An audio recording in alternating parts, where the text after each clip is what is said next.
someone else getting the audio.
I'd recommend things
One, two, 1, 2. 1, 2, 1, 2. Right.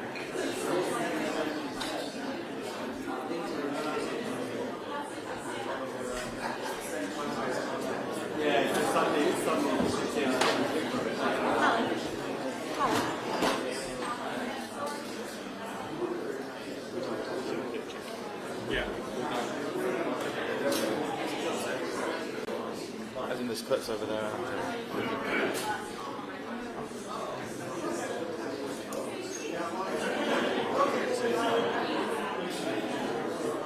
Soon.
Hello, audio check, 1, 2, audio check for press, 1, 2, 1, 2, 3, 4. Good afternoon, audio check for press, 1, 2, 1, 2, 3, 4.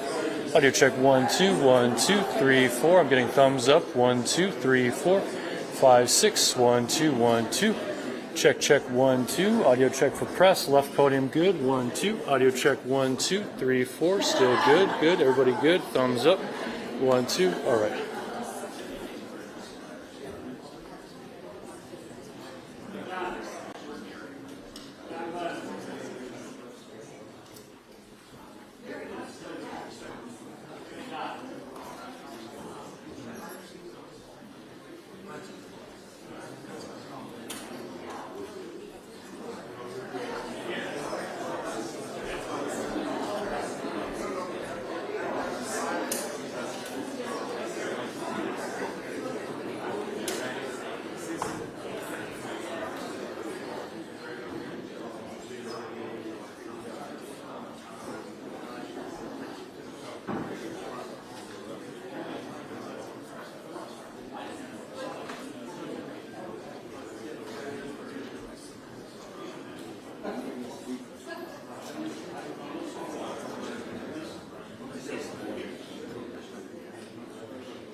Mr. President, it's a pleasure to welcome you to Chequers. This historic second state visit is a moment to celebrate the unique bond between our two countries. But today we've gone far beyond that. We've renewed the special relationship for a new era. The United Kingdom and the United States stand together today as first partners on defence, first partners in trade, with the groundbreaking deal we struck in May, and now with the new agreement that we've just signed this afternoon. We're confirming our status as the first partners in science and technology, ready to define this century together, just as we did the last. This tech partnership has the power to change lives. It's our chance to ensure that technologies like AI, quantum, and others amplify human potential, solve problems, cure diseases, make us richer and freer, strengthen the cause of democracy, not tyranny. This is the territory on which the future will be won. So this partnership today is a signal of our determination to win this race together and to ensure it brings real benefits in jobs, in growth, in lower bills, to put more hard-earned cash in people's pockets at the end of each month. That's what we're determined to deliver. And we're bringing businesses with us. We've just come from a fantastic meeting with business leaders where we set out this vision. They have responded with new deals and investment breaking every record that we have. £250 billion flowing both ways across the Atlantic. That is a record. Expected to create 15,000 jobs here in the United Kingdom. High-skilled jobs in cutting-edge sectors where people can build careers for the long term, changing lives in communities up and down our country.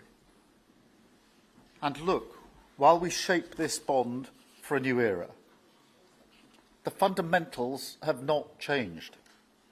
Security remains the cornerstone of this special relationship. We have the deepest, most advanced defence relationship in the world. Our warriors train together and they fight together. Our industries build together, everything from fast jets to the new AUKUS-class submarines. So now, as we drive up defence spending, we're going to sweep away the barriers to working together on new defence technologies so we can stay ahead of our adversaries.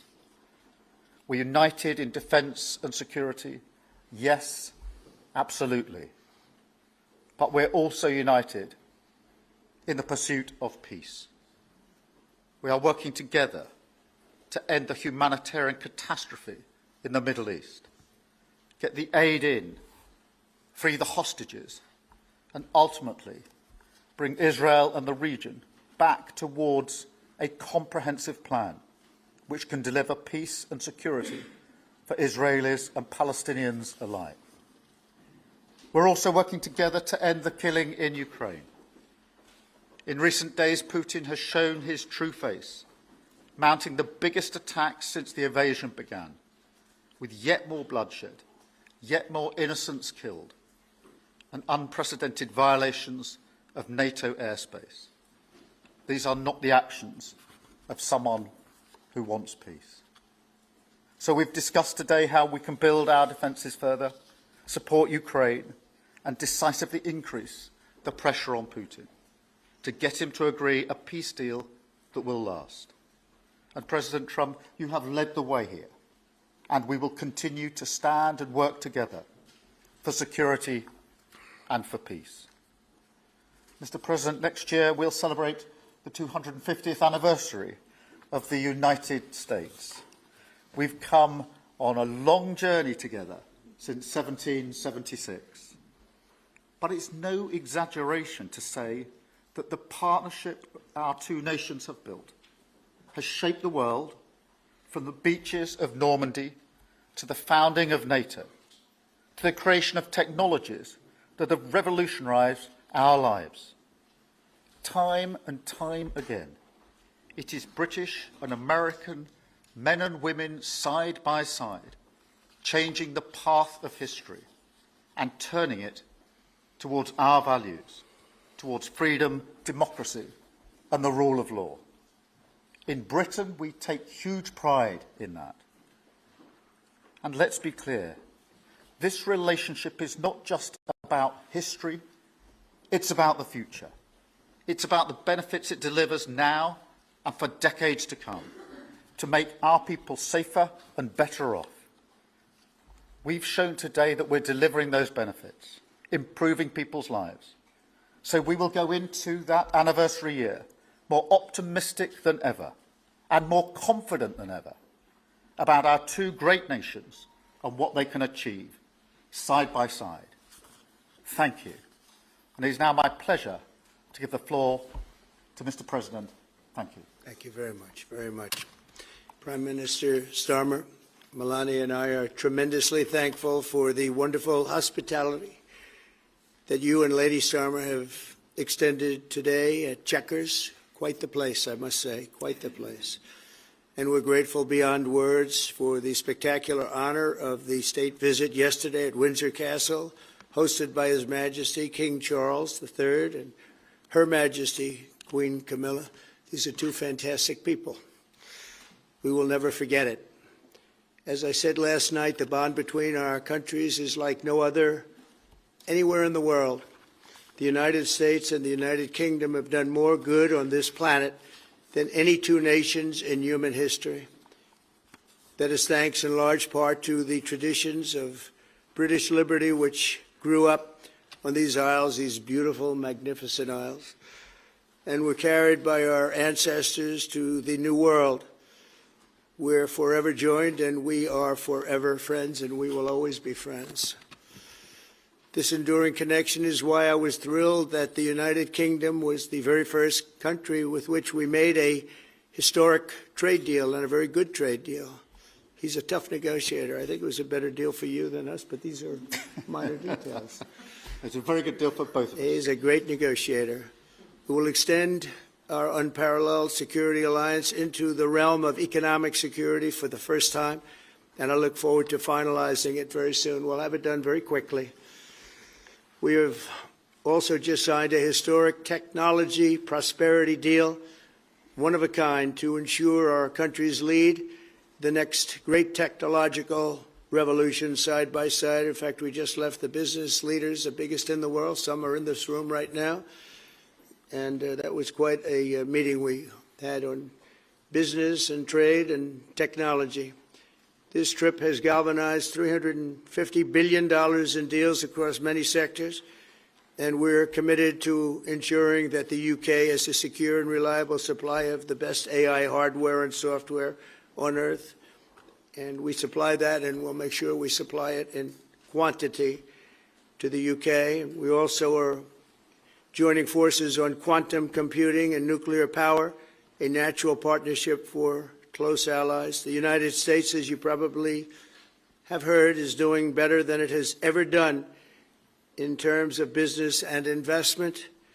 The stock market has hit a new high, as you know, and that's for many, many days out of our fairly short 8 months. And we seem to be hitting new highs, and I think we're going to do much better even as time goes by. Jobs are at a record, and most importantly, we have more than $17 trillion, $17 trillion, and this is during an 8-month period being invested in the country, which is not only a record, but if you compare $17 trillion to the last year of the Biden administration, they did $250 billion. They didn't do $1 trillion for the 4-year period. We did $17 trillion of investment coming in. A lot of it's because of tariffs, and a lot of it's for a lot of other reasons, but there's never been anything like it. It's an economic superstar. That's what's become. It was mismanaged and badly handled for a long period of time, but it's not badly handled anymore. So that's a record, and remember, that's up until 8 months. We have another few months to go, and that number is going to get significantly higher, especially if we win a certain case that we're waiting to hear.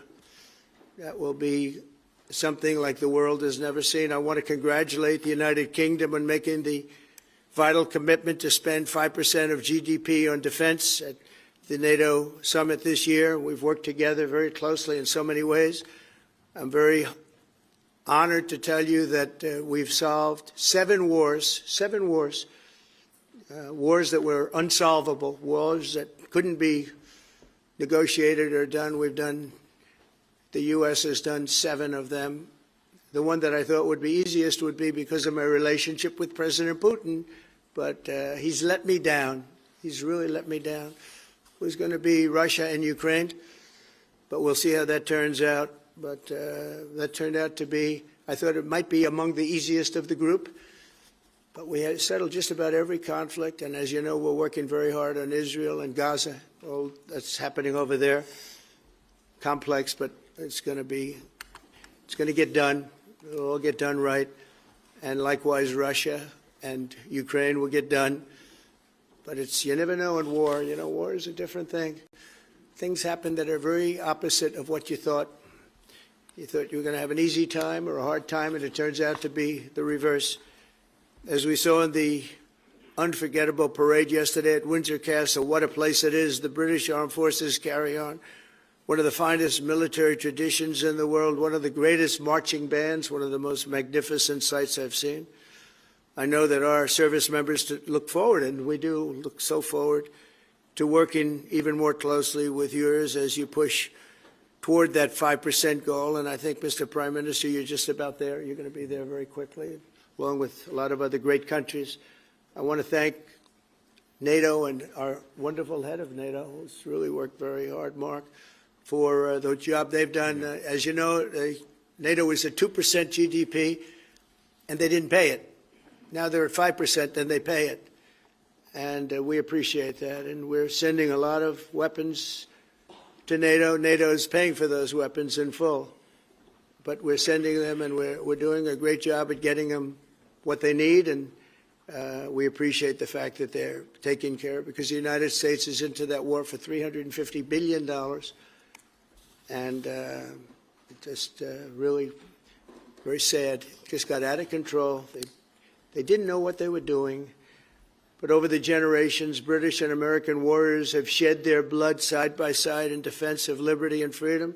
And that's why it's so imperative that the United States and the United Kingdom stand together for these fundamental rights and values of the English-speaking world, and we've always stood together, and we will continue to. Just last week, a great American, Charlie Kirk, was heinously assassinated for speaking his mind. He was a great young man, incredible future. Some people said he might be president someday. I told him, I said, Charlie, I think you have a good shot someday at being president. And he just wanted to take care of youth. He loved youth. I've never seen anybody relate to youth like Charlie, and they related to him, and they're devastated. But I appreciate the many British citizens who have offered their condolences. And again, Charlie was a great person. We'll be going out to a service on Sunday. I'll be leaving with some of the people in this room just to celebrate Charlie and all that he's done. So incredible. Never seen anything like it. But I hope that together our nations can lead a movement to defend the glorious traditions of freedom on both sides of the Atlantic. There could be no greater tribute to the immortal bonds of affection and loyalty that unite the British and the American people for all of time. We have a relationship like no other. It will always be that way. We will always be united. We'll always be together. And I just want to thank you, Mr. Prime Minister, for the great job I think you're doing. Thank you very much. Thank you.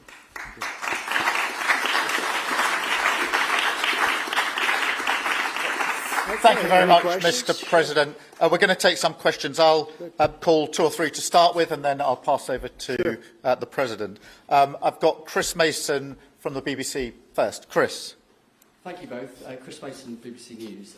Mr. President, the UK is expected to recognise a Palestinian state in the coming days as the killing in Gaza continues. It often seems that you're the only person that Israel will listen to. What more can you say to them to tell them to stop? And why is the UK's position on a Palestinian state, in your view, wrong? And Prime Minister, what will the recognition of a Palestinian state actually achieve? Is it not just gesture politics to appease people in your own party? Thank you both. Well, Chris, let me just start with that, because we discussed this amongst other things. We had the best part of an hour, I think, upstairs earlier today, just one-to-one, going through a number of affairs, world affairs, in private. And we absolutely agree on the need for peace and a roadmap, because the situation in Gaza is intolerable. The hostages have been held for a very, very long time, and they must be freed. And we need aid to get into Gaza at speed. And so it's within that context of a plan for peace, which we're working hard on, which not only did we discuss this morning, but our 2 teams have been working together on, that the question of recognition needs to be seen. And so it's part of that overall package which hopefully takes us from the appalling situation we're in now to the outcome of a safe and secure Israel, which we do not have, and a viable Palestinian state. Thank you. Well, simply, I want the hostages released now, right now, not 1, 2, we'll give you 3 more tomorrow, and, you know, like it's been, but we're the ones that got all the hostages released. We got many, many came to the Oval Office, and I've heard stories like I've never thought even possible. There was no humanity, no anything. I said to them, I said, was there any warmth shown during this stay? Like they offered you a little extra meal, they gave you a little smile, and they said, don't worry, you'll be okay. And every one of them said, not even a little bit. Amazing, you know, to think that during this stay, long stay in some cases. We had a man the other day, 451 days he was there. I always ask that question. And was there any warmth shown? Just a little word of, you know, encouragement. And the answer is every time, absolutely not. I'm shocked to hear it, because in the worst cases, there's always somebody that comes through. We have to remember October 7th, one of the worst, most violent days in the history of the world, not just there, in the history of the world. And I got to see the tapes, and I wish I didn't see them, actually. But I got to see them. And I want an end. I want the hostages released. And I think it's going to be okay. But it has been a brutal period of time. But this has been going on for a long time. This is not something that's over the last year, 2 years. But this has been for decades and decades. but we want it to end. We have to have the hostages back immediately. That's what the people of Israel want. They want them back, and we want the fighting to stop, and it's going to stop. But a lot of bad things. You know, Hamas said that they're going to put the hostages up as bait. They're going to put the hostages in front of any attack. And that's pretty brutal. We haven't heard that one in a long time. So we have to remember that. So I have a disagreement with the Prime Minister on that score. Okay? One of our few disagreements, actually. Great. Can I take Jack from The Sun? Jack. Thank you both. Jack Elson from The Sun. Mr. President, in the 9 months you've been in office, you've been incredibly successful in all but eliminating crossings on your southern border. Yeah. Meanwhile, illegal migration is at record levels in Britain. The Prime Minister is trying to tackle that. What advice would you give to the man standing next to you on trying to stop illegal migration in Britain? And Prime Minister, if I can just ask, the President is all about drill, baby, drill in terms of trying to secure American energy and cut bills for Americans. Meanwhile, you are turning Britain's back on oil and gas in favour of renewable energies, such as wind turbines. Why do you think that you are right and he is wrong? So we had millions of people flowing in, totally unchecked, totally unvetted from the Biden administration. 25 million, in my opinion, that would be about 25 million. They came from prisons, they came from mental institutions, they were gang members, they were drug dealers. They came from the Congo. They came from all parts of South America. They came from everywhere. Think of it. Prisons from the Congo being released into the United States. Prisons opened up in Venezuela and many other countries pouring into the United States. And I couldn't believe it. One of the reasons I decided to run. I decided to run because I don't want to be controversial. But you see what's happened, and you see all the information that's come out. We won in 2020 big, and I said, let's run, we got to run, because I saw what was happening. And the worst thing that I saw was all of these people. You know, we've already solved inflation. We've solved prices. Oil is way down. Energy is way down in the United States.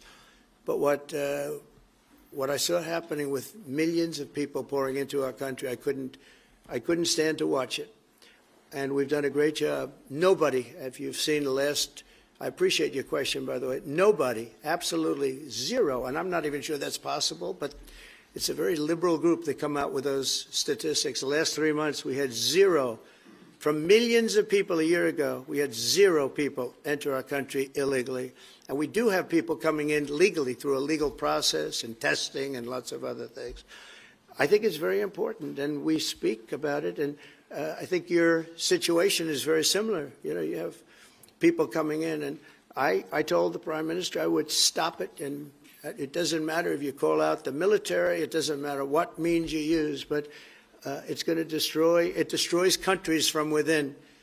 And we're actually now removing a lot of the people that came into our country. It's a very hard chore. We were given a very, very bad hand. Millions of people came in from prisons and mental institutions. We have to remove them. And we are removing them. We have no choice, and I feel very strongly about it. Thank you very much. Jack, let me just deal with the question of returns, because this is obviously an issue we're taking incredibly seriously. We've struck a number of deals both on cooperation with other countries, because this is a problem right across Europe, to tackle the problem of actually breaking up the gangs that are running this trade. We have had a record number of returns, over 35,000 now, since we came into office. That's the highest number for the best part of 10 years. We struck the returns arrangement with France, and notwithstanding the challenges to that scheme, which you've seen in the last few days, a flight went off at 6:15 this morning, successfully returning someone under that scheme.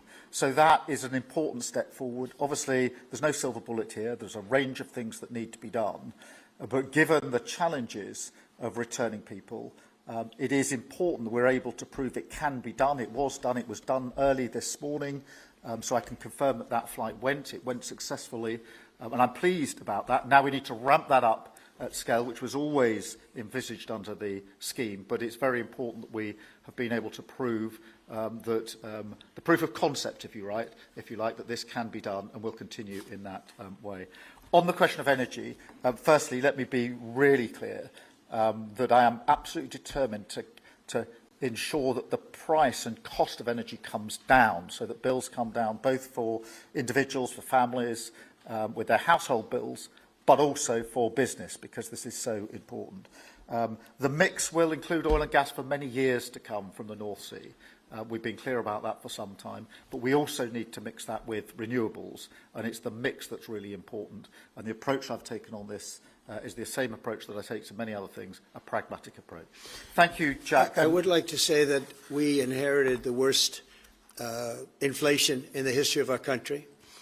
We had inflation, the likes of which we've really never seen. They say 48 years, and I'll accept that, but I really don't. We had the worst inflation in the history of our country. And we had a expression that I used a lot, drill, baby, drill. And as you know, we brought fuel way down, the prices way down.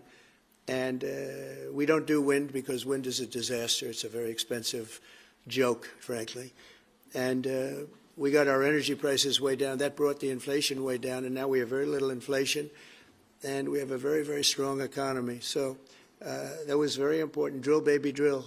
And you have a great asset here. We spoke about it. It's called the North Sea. The North Sea oil is phenomenal. And I hope, because I love this country, you know, my mother was born in Scotland, and the Hebrides, Stornoway, that's serious Scotland. We were talking about it.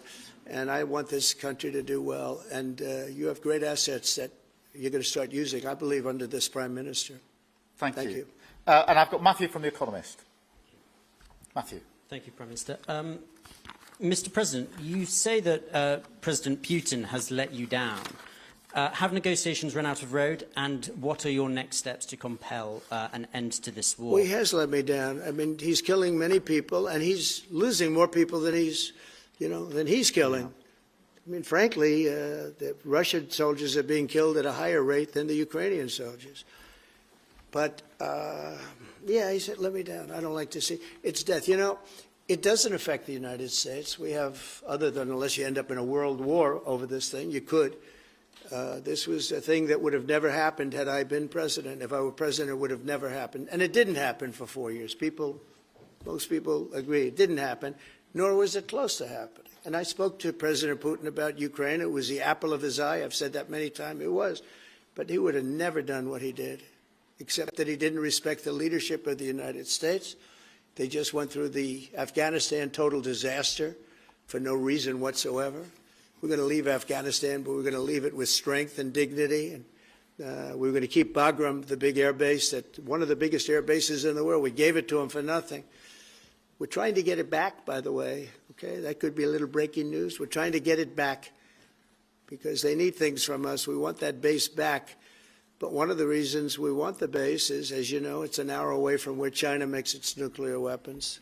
So a lot of things are happening, but I am very disappointed in the fact that that one's not settled. To think that we settled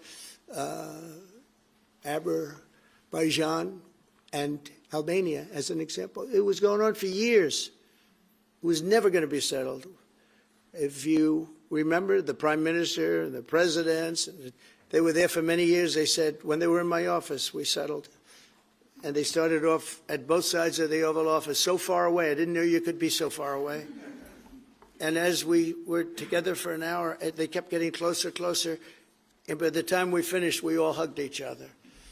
And one said, I've been in this position for 22 years, and all I've done is kill their people. The other was there for 7 years, and all he did was kill their people. And we got it settled. And we did others, as you know. The Congo, we settled the Congo with Rwanda. That was going on, and that was a machete war. That was a gruesome war. Many people, close to 10 million people killed. We got that settled. My biggest disappointment, but it's, you know, look, we did 7, and most of them were not thought to be settleable. We did India and we did Pakistan. That's 2 nuclear. That was purely for trade. You want to trade with us, you're going to have to get along. And they were going at it hot and heavy. But the Russia situation, I hope we're going to have some good news for you coming up.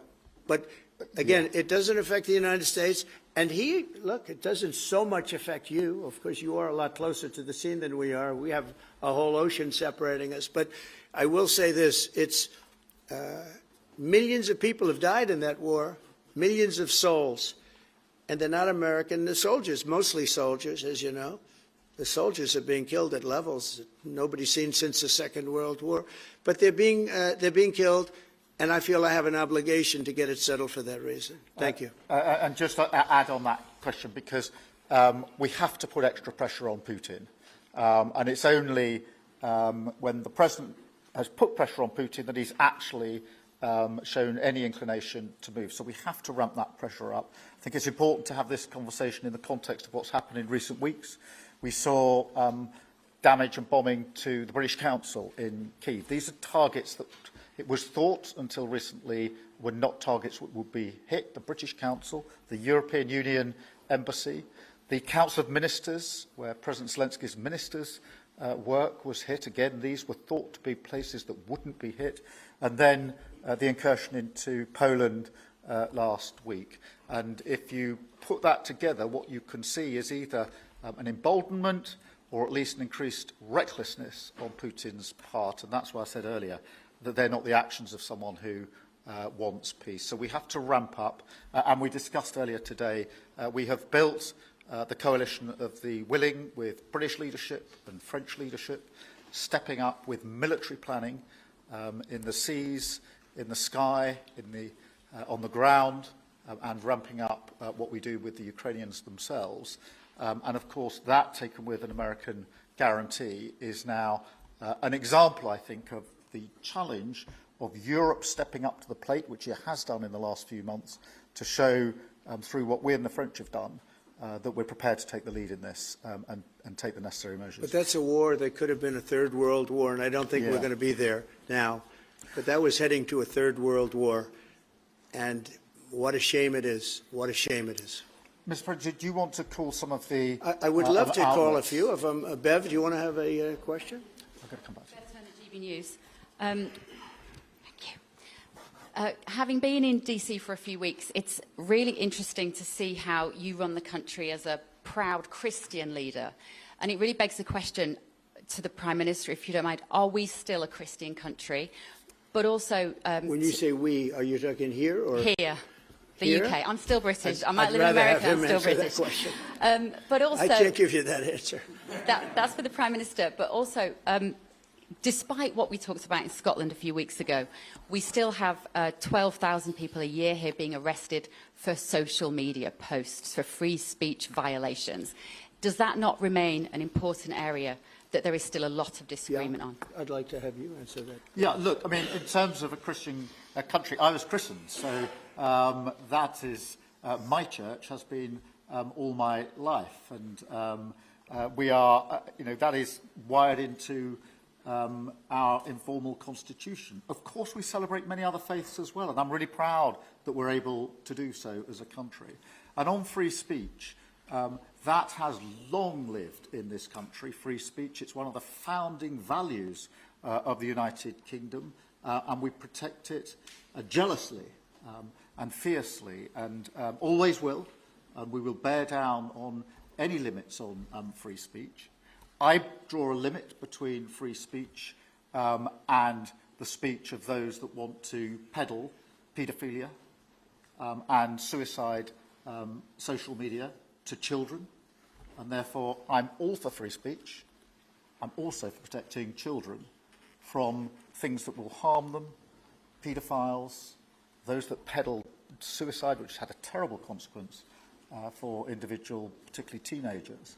And so that's the balance we strike. But we have had freedom of speech in this country for a very long time, and we will always protect it. Thank you. Thank you very much. Brian, please. Thank you. Prime Minister, it's good to see you again. You have a beautiful country. Thanks for having us. Thank you. Two questions. One, just recently, President Trump labeled Antifa domestic terrorists. Would you consider doing something like that in your country? Well, we obviously will take decisions for ourselves. I don't want to comment on the decisions of the President, but we take our decisions ourselves. And my question to you, President Trump, is there any update on the auto pen? Yeah, it's just gotten worse from their standpoint. The people that used it, and one, in particular one person, was never told by Biden to do it, only spoke to Biden twice, and that was just talking about the weather, not talking about any order. And he was taking orders from people other than Joe Biden. Joe Biden wasn't giving those orders. You know, Joe Biden didn't believe in open borders. He didn't. I've known him for a long time. He was never the brightest bulb in the ceiling, as we know. You can go back 40 years ago and you'll see that. Go back and take a look at the hearings on Justice Thomas, and you'll see that very much.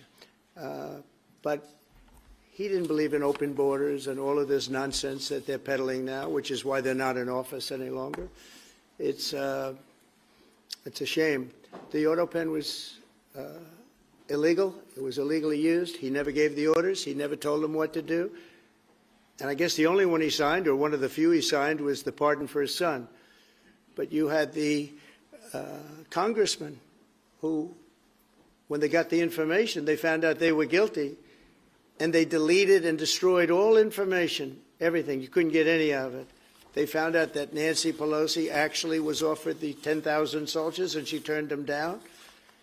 They found out many things that were very bad. So they deleted and destroyed all information. You talk about freedom of the press and freedom of speech. How about that one? And there's not a thing. This is after a year and a half of hearings. They destroyed everything.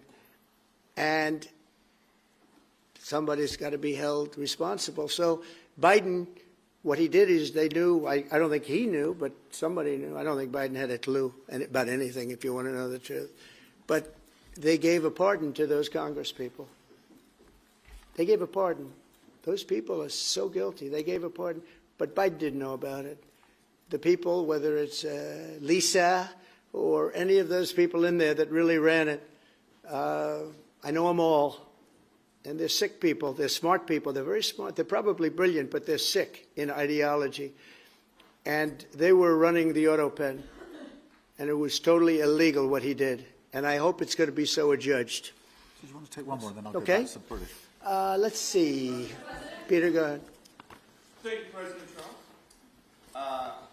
In the deal that you're working on for the Chinese to sell TikTok to an American buyer, are the Americans going to have to come up with their own algorithm, or are they going to continue to use the successful but addictive Chinese algorithm? So what we're doing, and we're speaking to President Xi on Friday to see if we can finalize something on TikTok, because there is tremendous value, and I hate to give away value, but I like TikTok. It helped get me elected. In fact, Charlie said, "Sir, you ought to get on TikTok. You'd be great." I said, "Really? Tell me about TikTok." And we, as you know, we did unbelievably well with youth, like at a level that no Republican has ever even dreamt of. And in what, you know, look, I think we won it for a lot of reasons, but that was a reason we won the election by such a big number. TikTok has tremendous value. The United States has that value in its hand because we're the ones that have to approve it. I specifically get the right to approve it. The people that are investing it are among the greatest investors in the world, the biggest, the richest, and they'll do a great job. And we're doing it in conjunction with China. But we are getting, the United States is getting a tremendous fee plus, I call it a fee plus, for just making the deal. And I don't want to throw that out the window. I can say this, that you'll have a lot of very unhappy youth. And I use TikTok very legitimately, very straight, just statements every day, little statements, short statements. "Sir, make it short, please." And TikTok Jack, we call him. It was pretty good. Did a good job for me, I guess. But no, I'd rather reap the benefits. I mean, the kind of money we're talking about is very substantial, and it'll be owned by all American investors and, you know, the best investors and the, you know, very rich people and companies are going to be owning it. Very, very straight, very legitimate companies, and really companies that love America. So they're going to be owning it. It's a big thing. And on a much bigger scale, and probably that's why we were able to get that, but on a much bigger scale, we're pretty close to a deal. We may do an extension with China, but it's an extension based on the same terms that we have right now, which are pretty good terms. And my question for Prime Minister Starmer, if you feel so strongly about officially recognizing Palestine for statehood, why are you waiting for President Trump to leave the country? Why can't you just do it right now? And isn't there a risk in rewarding Hamas with that? Well, let me be really clear about Hamas. They're a terrorist organisation who can have no part in any future governance in Palestine. And what happened on October the 7th was the worst attack since the Holocaust. We have extended family in Israel. I understand firsthand the psychological impact that that had across Israel. So I know exactly where I stand in relation to Hamas. Hamas, of course, don't want a two-state solution. They don't want peace. They don't want a ceasefire. So I'm very clear where I stand on Hamas. Okay. On the question of recognition, I made my position clear at the end of July as to the timing, which has got nothing to do with this state visit, and I've discussed it with the President, as you would expect amongst two leaders who respect each other and like each other and want to bring about a better solution in the best way that we can. Thank you so much. Can I go back then to Robert at ITV? Robert Person, ITV. Mr. President, you uniquely, you alone in the whole world, have the power to persuade Prime Minister Netanyahu to stop the demolition of Gaza City, to stop the starvation of Palestine, and to stop the killing of civilians. If not now, when will you exercise that power to tell him to stop? Sure. And then for both of you on... But you do understand about October 7th. Of course, you do understand. So believe me, I understand. One of the about worst days. What happened, I have seen the tapes. Babies that are 4 months old and just chopped up to pieces. And you've seen the tapes and I've seen the tapes. You're a professional and so am I. And people forget about October 7th. I can't forget about it. So I want it to end, but I want the hostages back. I don't want the hostages used as human shields, which is what Hamas is threatening to do. But as soon as they're back, that's the moment you will tell Netanyahu well, to stop. It would certainly help, but I have to have the hostages back. And I don't want them back piecemeal, as I said before. I want them back. And on a separate issue, free speech, your Vice President Vance said that free speech is under attack in the UK. Do you agree with him? And Prime Minister, we saw the dismissal of a very well-known chat show host in America last night, Mr. Kimmel. Is free speech more under attack in Britain or America? Well, Jimmy Kimmel was fired because he had bad ratings more than anything else, and he said a horrible thing about a great gentleman known as Charlie Kirk. And Jimmy Kimmel is not a talented person. He had very bad ratings, and they should have fired him a long time ago. So, you know, you can call that free speech or not. He was fired for lack of talent. Yeah, please, go ahead. Yeah, I mean, firstly, on the question of Charlie Kirk, can I just express how shocking that is, I think, to everybody who believes in free speech and in democracy. It sent shockwaves through the world, and I know that he was a friend of the President, and I reached out straight away to the President because I understood how impactful it would be on him and his family. And we all need to be absolutely clear about that. Whatever our political views, it is shocking and is to be condemned. On free speech, not much to add to the answer I gave earlier. This country's had free speech for a very, very long time. It is part of who we are as a country, and it is the values that we fought for. We fought for it during the Second World War alongside each other. So we need no reminding of the importance of free speech in this country. Thank you, Robert. And I go to Beth for the final question, please. Beth. Thank you so much. Sky. Thank you, Beth Rigby, Sky News. Thank you, Prime Minister. If I could start with you. Prime Minister, President Trump has said he's ready to impose major sanctions on Russia if NATO countries stop purchasing Russian oil. He's got a point, hasn't he? Is that what you now believe is needed to bring Putin properly to the table? And what's your message to the President on US sanctions? And Mr. President, if I may, the King praised your personal commitment last night to finding solutions to the world's most intractable conflicts. You have invested much of your time and effort in Ukraine. But even as you seek to broker a deal, President Putin is escalating the war. He's firing drones into NATO airspace. You say he has let you down. Was it a mistake to invite him to Alaska? Do you regret it? No. And is it time to squeeze him, sir, and scare him and impose sanctions? And finally, if I may, the elephant in the room, Lord Mandelson, he is no longer the ambassador. Do you have some sympathy with him that he lost his job over historic links to Jeffrey Epstein? Thank you very much, sir. I don't know him, actually. I had heard that, and I think maybe the Prime Minister would be better speaking of that. That was a choice that he made, and I don't know. What is your answer to that? Well, I mean, it's very straightforward. Some information came to light last week which wasn't available when he was appointed, and I made a decision about it, and that's very clear. On the question of the pressure on Putin and on Russia, which is obviously really important, look, I think it is a challenge to Europe. There are a number of European countries which are too reliant on energy from Russia. The UK actually obviously has almost got nothing at all, but we do need to bear down and work with our European counterparts here. There are one or two countries, I think, that do need to look again at the question of energy. There's no one silver bullet here. We do have to have a wider suite of sanctions, which we've put in place a number of times, working across Europe and with the United States.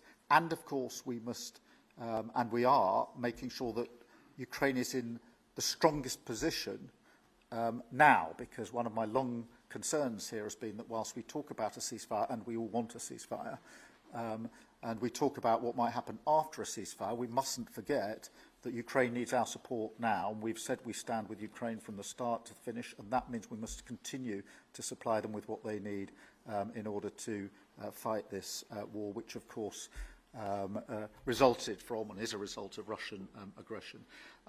We have particularly done the sort of leadership role in the coalition of the willing, so that if there is a ceasefire and if there is a deal, and I do hope there is, that is then lasting and not then broken, because given previous history, I don't trust Putin. Thank you.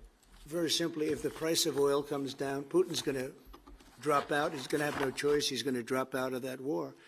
And when I found out that the European nations were buying oil from Russia, and as you know, I'm very close to India. I'm very close to the Prime Minister of India. I spoke to him the other day, wished him a happy birthday. We have a very good relationship. He put out a beautiful statement, too. We have, but I said, you know, I sanctioned them. China is paying a very large tariff right now to the United States. But I'm willing to do other things, but not when the people that I'm fighting for are buying oil from Russia. If the oil price comes down, very simply, Russia will settle. And the oil price is way down. You know, we got it way down. We're drilling and we produce more oil than anybody else in the world. We're doing a lot. But I was disappointed to see that. And the Prime Minister was disappointed to see that. And it wasn't him. It was other countries. And you can't do that. You can't do that. You can't. That's not playing fair with the United States. And we can't have that. Thank you. Thank you very much indeed. Thank you. Thank you. Thank you. Thank you.